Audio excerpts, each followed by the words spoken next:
안녕하세요. 과학톡 장슬기입니다. 2011년 후쿠시마 원전 사고 이후 우리나라에서 원자력 에너지에 관한 찬반 논쟁이 뜨겁습니다. 원자력 에너지는 효율적이고 친환경적이지만 폐기물 처리 과정 등에서 발생하는 안정성 문제도 자시할 수 없는데요. 원자력 에너지 무엇이 최선일까요? 오늘 과학톡에서 원자력 에너지에 관해서 알아보겠습니다.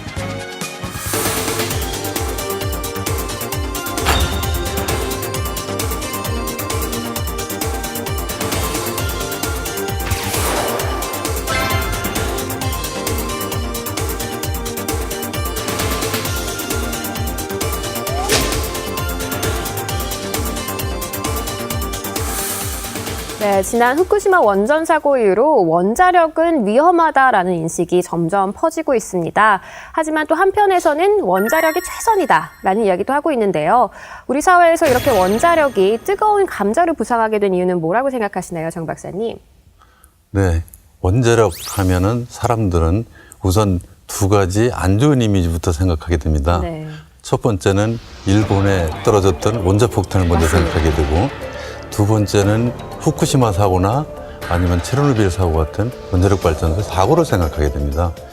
그래서 이런 부정적인 이미지가 너무 강하기 때문에 원자력에 대해서 찬반은 계속되고 있지 않나 이렇게 생각하고요. 과연 현 시점에서 원자력이 최선인가 물어본다면 우리가 만약 과학기술이 발전해서 더 안전하고 더 환경 친화적인 에너지가 나온다면 대안이 될 수 있겠지만 현재는 원자력이 최선이 아니겠나 이렇게 생각을 하고 있습니다. 네, 다른 박사님들도 혹시 동의하시나요? 사실 지금 우리나라에서 그 원자력 발전이 차지하는 그 발전량이 전체 발전량의 22%예요. 상당히 많이 가져오고 있네요. 네. 그 상당히 많은 이런 비중을 차지하고 있는데 이거를 지금 문제가 있다고 해서 갑자기 다른 무슨 뭐 화력 발전이나 수력 발전은 사실 그 물이 없으면 안 되잖아요. 그리고 화력 발전은 그동안에 우리가 많이 가지고 있지만 최근에 이제 또 거기서 나오는 미세먼지 때문에 그렇죠. 이게 화력 발전도 문제가 많다 이렇게 이야기를 하기 때문에 좀 더 안전하게 이렇게 활용하는 방법을 연구하는 것이 최선이 아닐까 하는 생각입니다. 예, 아마 우리가 에너지 없는 세상, 전기 없는 세상은 상상할 수가 없을 것이고, 그렇죠. 네.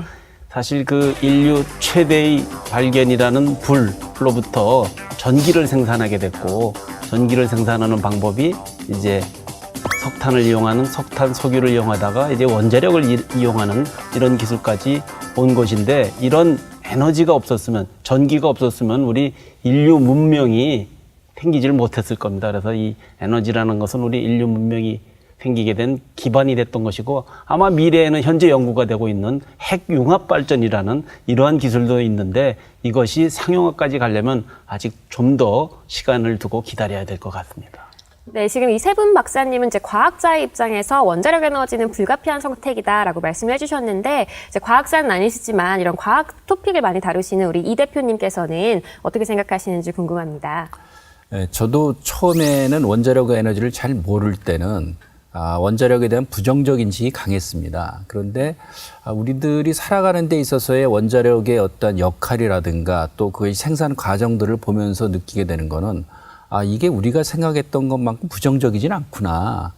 그렇다면 이제 우리가 이 부분들에 대해서 보다 더 정확하게 이해를 하고 그다음에 이 부분들의 안전을 기할 수 있는 방법들을 찾아야지 무조건적으로 부정적이고 반대하는 그러한 자세를 취하는 것만은 많이 능사는 아니로구나 하는 걸 좀 느끼게 됐습니다.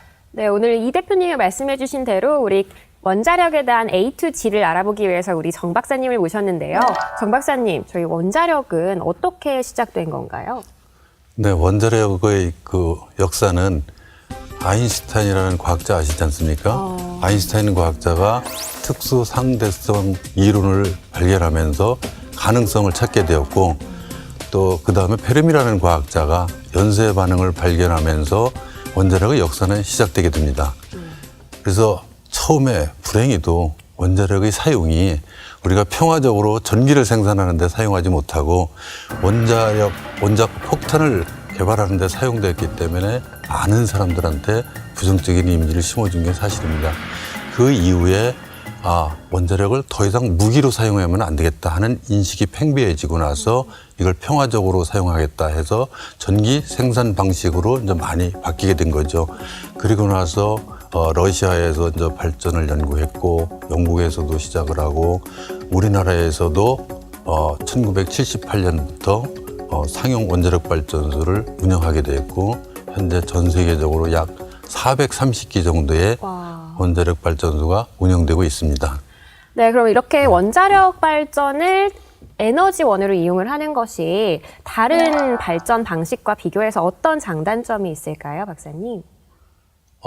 아까 김영수 박사님께서도 우리가 에너지원의 그 역사를 말씀하셨지 않습니까? 이 에너지 발달사로 보면은 우리가 에너지 효율성을 증대시키고 경제성을 증대시키는 방향으로 발전되어 왔다. 이렇게 말씀드릴 수가 있습니다. 조금의 돈으로 많은 그렇죠. 에너지를 네. 낼 수 있는. 네. 아마 그게 우리나라 뭐 60년대, 70년대 경제 발전의 원동력도 저렴한 전기값, 거기에 원자력 발전이 많은 기여를 했다 이렇게 볼 수 있겠습니다. 그렇군요. 그럼 이석봉 대표님, 저희가 이제 이렇게 에너지원이 변화하면서 우리 삶에 미치는 영향은 어떤 것들이 있을까요? 일단은 굉장히 그 효과적으로 살게 됐죠. 그리고 깨끗한 공기 속에서 살게 됐고요. 우리 그거 뭐 아까 이제는 인류의 그 에너지의 변화를 말씀해 주셨는데 원자력하고 이전의 화석연료랑 구분이 되는 것 중에 하나가 뭐냐면 원자력은 머리로 만드는 에너지란 표현을 씁니다. 왜냐하면 석탄이나 석유, 가스 이런 것들은 다 채취해가지고 그대로 태우는 건데 원자력은 우라늄이긴 하지만 이거 고도의 그 정밀 장치를 갖고 있기 때문에 가능한 거거든요. 그렇기 때문에 이 부분들에 있어서 이건 머리로 만드는 에너지다 해가지고 우리나라에 있어가지고 굉장히 큰 역할을 했다 볼 수가 있고요. 이것의 원자력 에너지의 그 다음으로 핵 융합에 의한 에너지가 나온 그 대두가 되고 있는데 여튼 그때까지만은 이 원자력이 여러 가지 대안으로서 쓰일 수밖에 없는 그런 상황이 아닌가 여겨집니다. 네, 말씀 잘 들었습니다. 아까 말씀해 주셨다시피 우리나라 발전에 굉장한 영향을 끼친 것이 원자력 발전이라고 말씀을 해주셨는데요. 그러니까 아까 잠깐 말씀해 주셨는데 1970년대부터 우리나라에서 원자력 에너지를 사용했다고 하셨어요. 그러니까 우리나라의 원자력 발전소 도입의 역사는 어떻게 될까요? 네, 우리나라의 그 원자력 역사는 1950년대 참 전쟁 폐허 속에서 먹고 살기 없었던 때부터 시작됩니다. 네. 그래서 그 당시에 이승만 대통령께서 산업 발전을 위해서는 전기가 필요하다. 그래서 어떤 에너지원을 선택할까 고민을 하다가 우연히 그 미국에 있는 전문가를 한 분을 만나게 됩니다. 그 전문가의 말이 1g의 우라늄만 있으면 석탄 3톤에 해당되는 에너지를 생산할 수 있습니다. 이런 말을 듣게 됩니다. 그래서 이승만 대통령께서 그러면 이게 한국에서 원자력으로 우리 산업 발전을 시켜야겠다 하는 결심을 하게 됩니다. 그러고 나서 1959년도에 한국 원자력 연구소를 설립하게 됩니다. 우리나라의 최초의 원자력 연구소가 원자력 연구소입니다. 그러고 나서 60년대, 62년도에 트리가마크2라는 연구용 원자로를 들여와서 연구를 시작하고 70년대 들어와서 우리가 전기를 생산하는 원자로를 직접 지어야 되겠다 해서 78년도부터 상업운전을 시작했고 80년대 들어와서는 우리가 원자력 발전소에 들어가는 연료를 국산화하는 데 성공하고 90년대 들어와서는 우리 스스로 우리 기술로 원자로를 설계하고 운영할 수 있는 기술을 확보하게 됩니다. 그 결과가 2009년도에 우리가 처음으로 그 중동의 아랍에미레이트에 원전 4기를 수출하는 쾌거를 이루게 됩니다. 원전 4기 수출 효과는 소나타 100만 대를 파는 경제적 효과가 있는 반면에 100만 대요. 더 중요한 거는 우리가 그동안 원전을 수입국에서 수출하는 나라로 전환점을 맞이하게 됩니다. 그 이후에 2010년도에 연구용 원자로를 요르단에서 수출해서 현재 건설의 마지막 단계에 와 있고 그다음에 작년에는 사우디아라비아에 우리가 새로 개발한 스마트 원자로를 수출하기 위한 MOU를 체결해서 지금 같이 연구를 시작하고 있습니다. 그렇군요. 그 드럼만 봐도 굉장히 대단한 발전인 것 같은데 우리 정용환 단장님께서는 뭐 굉장히 고성능 핵 연료봉을 만드셨다고 해요. 이렇듯 뭔가 우리나라 원자력 에너지 산업이 굉장히 발전해 있는 듯한 인상을 받는데요. 어떤 정도로 발전해 있나요? 우리나라는 현재 세계 5대 원자력 강국에 올라와 있습니다. 네. 그리고 원자력 기술 측면에서도 세계 최고 수준에 올라와 있다고 말씀드릴 수가 있겠습니다. 그렇군요. 그러면 이렇게 특히 전쟁까지 해서 만드신 이 고성능 지르코늄 핵 연료 봉이 어떤 것인지 조금만 설명 부탁드리겠습니다. 예, 간단히 설명드리면 우리가 우라늄이라는 것을 원자력 발전소에 넣어서 핵 분열 반응을 일으키도록 해야 되고 거기서 나오는 열을 이용해서 물을 데워주는 역할을 하는 거거든요. 아까 최 박사님이 말씀하신 대로 화력 발전소는 석탄이나 가스를 갖고 물을 데우는 거고 원자력 발전소는 핵 분열을 하는 에너지를 갖고서 하는 건데 이 우라늄을 그 원자로의 물에다가 그냥 넣을 수 없으니까 이 정밀 튜브 그러니까 핵연료 피복관이라는 관에다 넣고 합니다. 이 피복관이 얼마나 중요하냐면은 일단 방사선 물질이 외부로 나오는 걸 막아주는 가장 굉장히 중요한 역할을 하고 또 방사선을 많이 막고 고온, 고압의 극한 환경에 쓰이기 때문에 이게 첨단 소재 기술입니다. 그래서 지르코늄이라는 특수한 소재를 쓰게 됩니다. 그래서 이 기술이 외국, 특히 미국하고 프랑스가 독점을 해오고 있었어요. 그래서 우리가 이거는 독점을 하다 보니까 매년 로열티를 줘야 되는 문제점이 생기지 않습니까? 그래서 그걸 극복하기 위해서 우리가 개발해서 성공하게 된 겁니다. 그러시군요. 정말 큰일을 하셨는데 그런데 사실 오늘 과학톡을 보시는 분들께서는 원자력 에너지의 발전 과정 뭐 다 궁금하시지만 안정성이 아무래도 가장 궁금하실 것 같아요. 그래서 여기에 대한 오해와 진실에 대해서 좀 얘기를 해보려고 하는데 일단은 뭐 MRI를 찍거나 CT를 찍을 때도 우리가 방사선에 노출이 된다고 하잖아요. 그런데 정말 그런가요? 그게 치명적일 수 있을까요? 우리는 항상 방사선 속에서 살아오고 있습니다. 그래서 사람들은 방사선 하면 위험하게 생각하는데 우리는 대기 중에도 방사선이 있고 우리가 지하수에서도 방사선이 있고 우주에서 오는 방사선이 있고 방사선 속에서 살아가고 있습니다.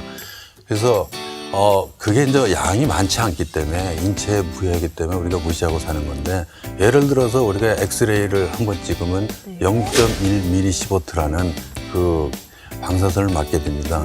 근데 우리가 유럽 여행 다녀보셨죠? 유럽 여행 비행기 한번 타고 갔다 오면요. 엑스레이 맞는 거 2배에 0.2mSv의 방사선을 맞게 됩니다. 근데 비행기 탈 때 우리가 방사선 걱정하고 한 번도 해본 적이 있어요? 없습니다. 없죠. 자외선 걱정하고 그렇죠. 있습니다. 자외선을 걱정하고 그거와 같이 그렇게 방사선을 수치적으로는 막고 있지만은 우리가 그거는 미량이기 때문에 무시할 수 있기 때문에 생활 속에서 그냥 생활하는데 문제가 없다 이렇게 말씀드릴 수가 있습니다. 그러니까 그게 이제 지금 항상 이 대기 중에 우주에 그 방사선이 있는데 만약에 원자력 같으면은 원자력 발전소에서 그게 평상시에는 아무런 문제가 없는데 혹시라도 사고가 났을 때 대량으로 한꺼번에 누출이 되기 때문에 우리 후쿠시마 사고에서 보는 것처럼 그런 것 때문에 걱정을 하는 것인데 아마 한국의 원자력 발전소는 일본하고 또 좀 방식이 달라서 안전 문제가 훨씬 강화돼 있고 아마 그런 내용은 우리 뭐 전문가이신 정박학께서 더 잘 아시겠지만 그러나 그런 사고들이 한 번, 두 번 있을 때마다 사람들은 항상 그걸 걱정하는 것이지 우리는 안전하다 아무리 설명을 해도 그런 사고가 났을 때는 그게 한꺼번에 많이 노출되기 때문에 문제가 되기 때문에 그런 문제가 아마 걱정을 하는 그런 대상일 겁니다 아마. 네, 맞습니다. 그리고 또 원전 사고가 난 곳 주변이나 아니면 좀 멀리 떨어진 곳에서도 기형 식물이나 뭐 기형 동물 같은 것들이 많이 발견되고는 해요. 그러니까 사실 그런 것들이 사람들한테 이제 무서움을 주는 건데 나도 저렇게 변하면 어떡하지? 라는 그런 느낌을 주는 건데 이런 현상은 왜 일어나는 건가요? 왜 이런 소문이 났나요? 그 부분은 저도 잘 모르겠어요. 굉장히 어려운 부분이군요. 네. 제가 그거에 대해서 좀 설명을 드리면요. 인터넷 등에서 보면 가끔 기형 식물이 나왔다, 기형 동물이 나왔다 하는 경우를 저도 보는 경우가 있습니다. 근데 이것이 과연 방사선에 의한 영향인지 아니면 일반적으로 우리가 기형이 나올 수 있는 확률적인 조건에서 나오는 건지를 조사해 봐야 됩니다.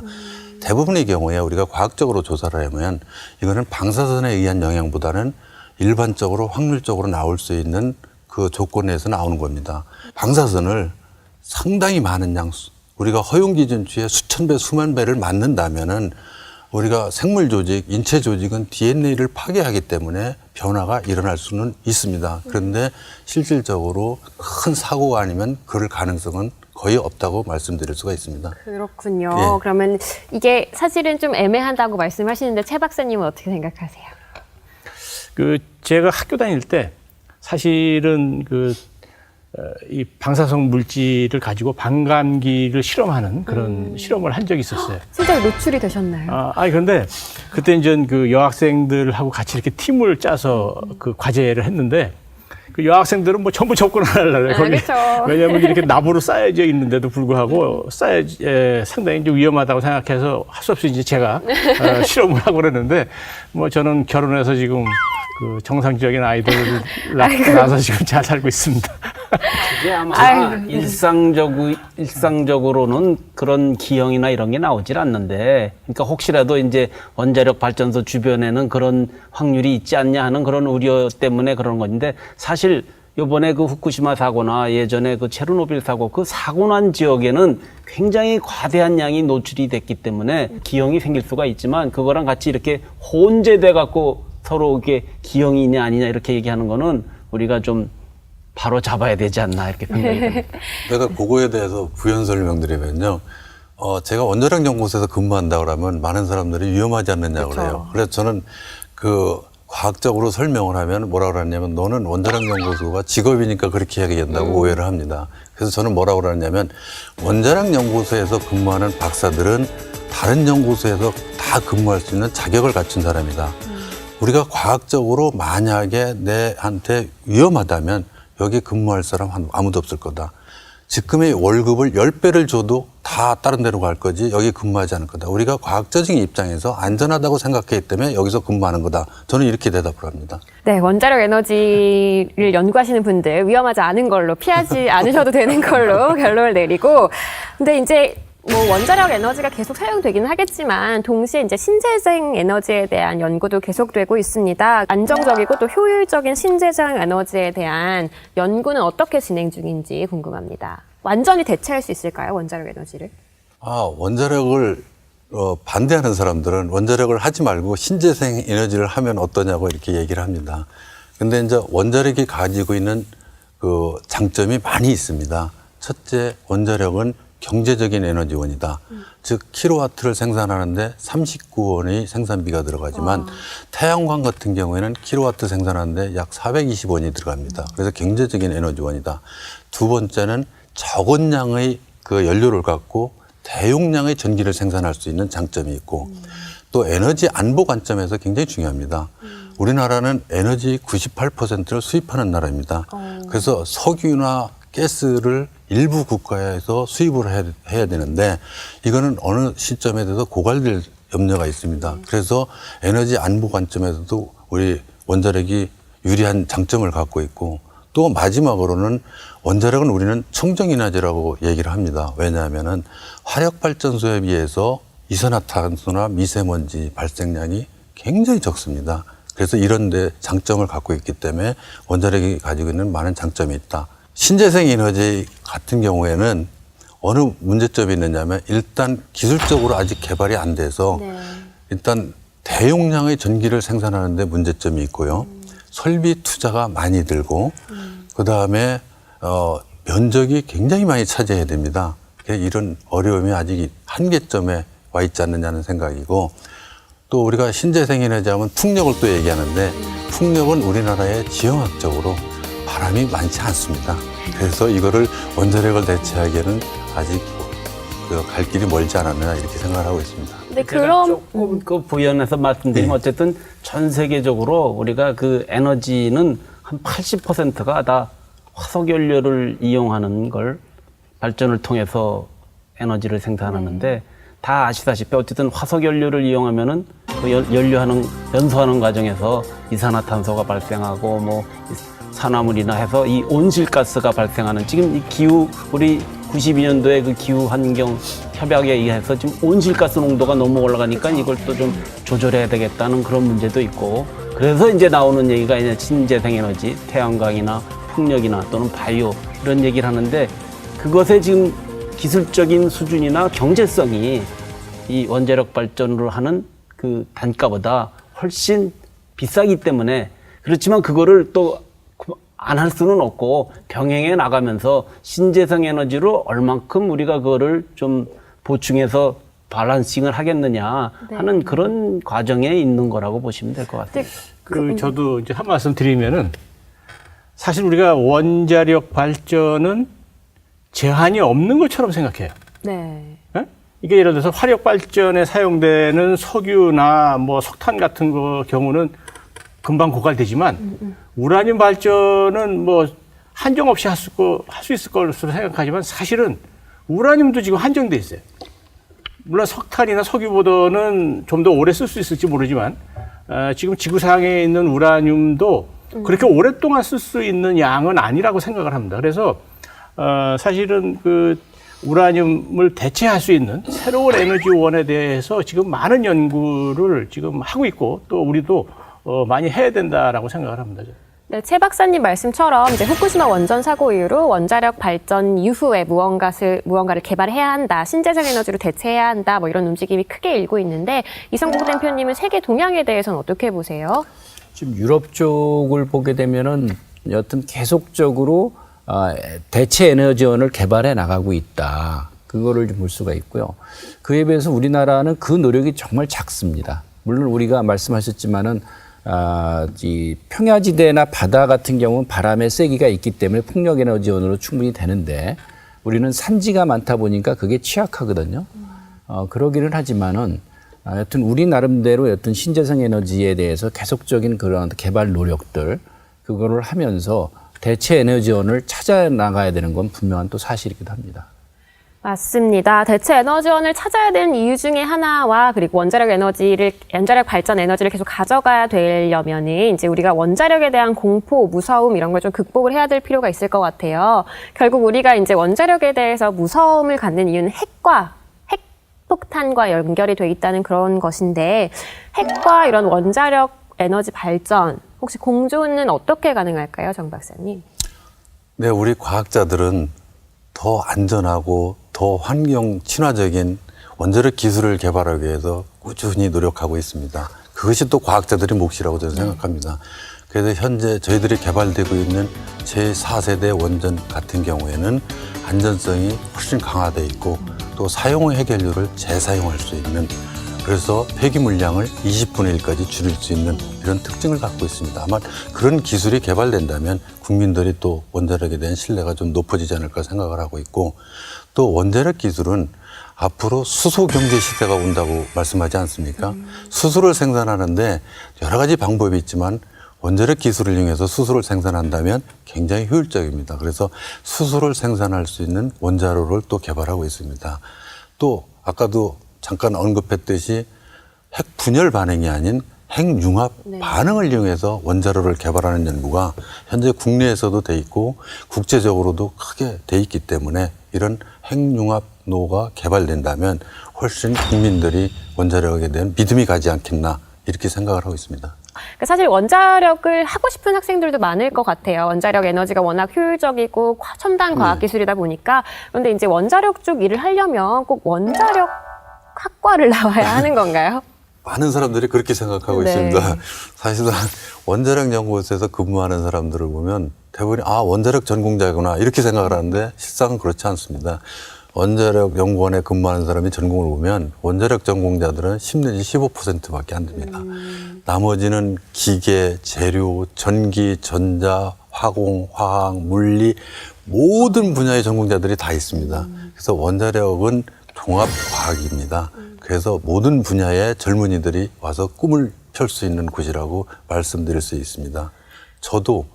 저는 원자력 전공자가 아닙니다. 재료 전공자입니다.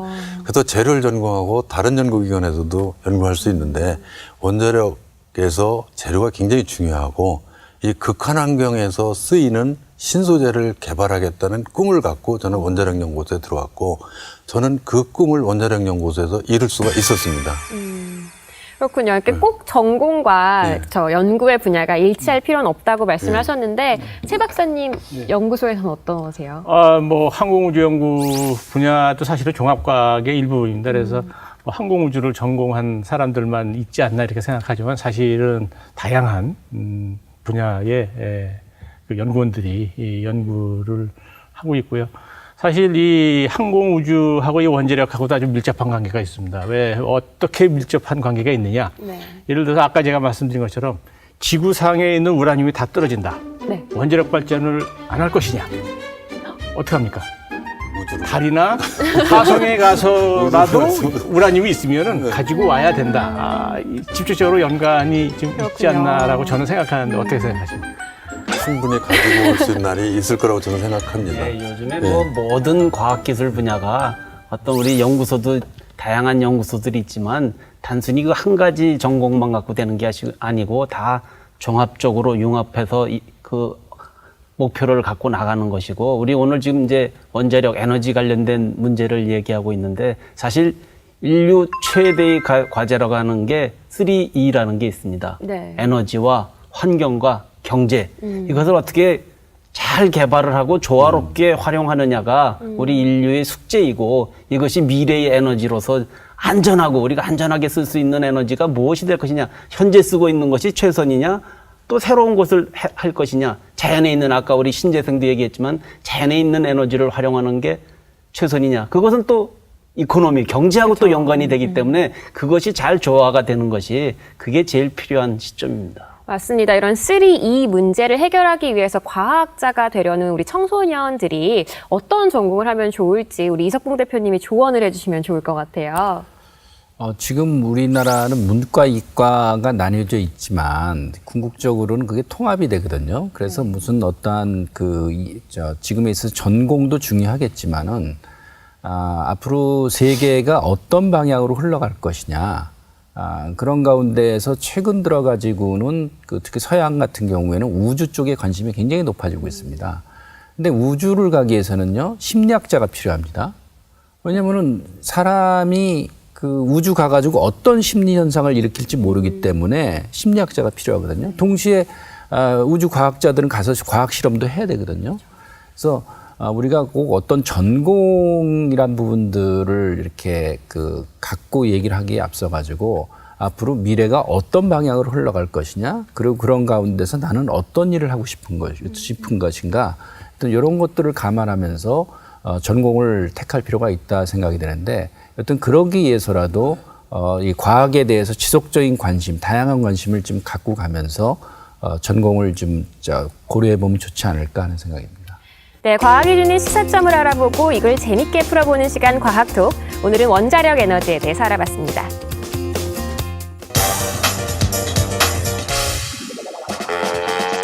산타클로스의 주머니에서 무엇이든지 나오듯이 3D 프린터를 인쇄 버튼만 누르면 무엇이든지 척척 만들어낸다고 합니다.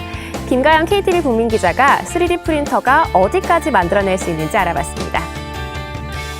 영화는 현실의 있음직한 이야기 혹은 환상의 세계를 그린 예술작품입니다. 특히 SF 영화나 판타지 영화는 도대체 어떻게 만들었을까 궁금해지는 장면의 연속인데요. 이런 장면에서는 컴퓨터 그래픽도 많이 사용되지만 현장감을 위해 3D 프린팅도 활용되고 있습니다. 반지의 제왕으로 유명한 톨킨의 작품을 원작으로 한 영화 호빗입니다. 이 영화에 등장하는 대부분의 생물체와 소도구들은 3D 프린터로 제작됐습니다.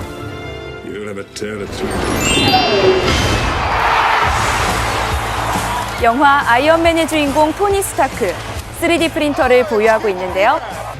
촬영에 사용된 강철 수트도 바로 3D 프린터로 제작됐다고 합니다. 박진감 넘치는 영화의 1등 공신인 3D 프린터. 어떤 원리로 작동하는 걸까요? 3D 프린터는 3차원 도면에 따라 입체적인 물건을 찍어내는 인쇄기입니다. 3D 프린터의 가장 큰 장점은 도면만 있으면 원본과 똑같은 물건을 훨씬 저렴하게 만들 수 있다는 건데요. 원래 3D 프린터는 산업계에서 제품을 출시하기 전에 시제품을 제작하려는 목적으로 개발됐습니다. 이 기술의 유용성이 널리 인정받으면서 활용 분야가 점차 넓어지게 된 겁니다. 3D 프린팅은 크게 세 과정을 거칩니다. 그 첫 번째인 모델링은 인쇄할 물건의 도면을 그리는 단계입니다. 전문 소프트웨어로 설계를 하거나 3D 스캐너로 3차원 데이터를 얻습니다. 그 다음 단계가 프린팅인데요. 프린팅 방법에는 크게 두 가지가 있습니다. 쾌속 조형 방식은 도면을 가로로 10,000개 이상 잘게 잘라 분석한 뒤 종이보다 얇은 막을 한 층씩 쌓아 인쇄하는 방법입니다. 층을 쌓을 때는 석고나 나일론 가루에 접착제를 뿌리거나 광경화성 플라스틱 액체에 빛을 쬐거나 실 모양으로 만든 열경화성 플라스틱을 녹이는 방법을 사용합니다. 깎아내서 물건을 만들 수도 있습니다. 바로 컴퓨터 수치대어 조각 방식입니다. 쾌속 조형 방식보다 표면이 매끄럽지만 컵처럼 안쪽으로 들어간 모양은 만들기 어렵다는 단점이 있습니다. 이렇게 인쇄된 물건은 마지막 과정인 피니싱 단계에서 다듬어 완성됩니다. 지금 보고 계신 풍경은 영국 사우샘프턴 대학교 연구진이 만든 소형 무인 정찰기가 촬영한 영상입니다. 놀랍게도 이 영상을 찍은 정찰기는 3D 프린터로 단 일주일 만에 제작됐다고 하는데요. 3D 프린터가 처음 등장한 이후 얼마나 발전했는지 알 수 있게 해주는 영상입니다. 한편 두바이에서는 지난 5월 3D 프린터로 만든 건물을 공개했습니다. 이 건물은 높이 6m, 길이 36.5m의 거대한 산업용 3D 프린터로 제작됐는데요. 제작에 소요된 기간은 단 17일. 비용은 한화로 약 1억 6,500만 원인 것으로 알려져 놀라움을 사고 있습니다. 산업 분야뿐만 아니라 문화와 패션 분야에서도 3D 프린터의 가능성을 높게 사고 있습니다. 고려시대 유물로 추정되는 이 도자기는 3D 프린터로 본 모습을 되찾았습니다. 패션 분야에서는 지난 3월 영국 허트포드셔 대학교 프로젝트 팀이 공개한 컬렉션이 관심을 끌었습니다. 3D 프린터로만 제작한 8벌의 드레스와 2개의 헤드피스는 모두 원하는 모양, 사이즈, 색깔로 주문 제작할 수 있다고 합니다. 하지만 신기술인 만큼 해결해야 할 사회적 문제가 남아 있습니다. 우선 지적재산권 침해 문제입니다. 3D 프린터는 도면이 있으면 누구나 제품을 똑같이 복제할 수 있기 때문에 지적재산권 침해를 둘러싸고 갈등이 불거질 소지가 짙습니다.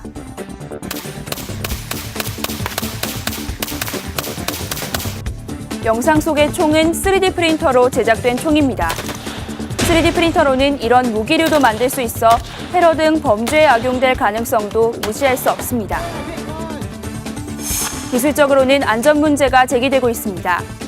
3D 프린팅에 사용되는 일부 플라스틱이 녹으면서 발암물질과 환경 호르몬이 섞인 초미세먼지를 내뿜는 것으로 밝혀졌기 때문입니다.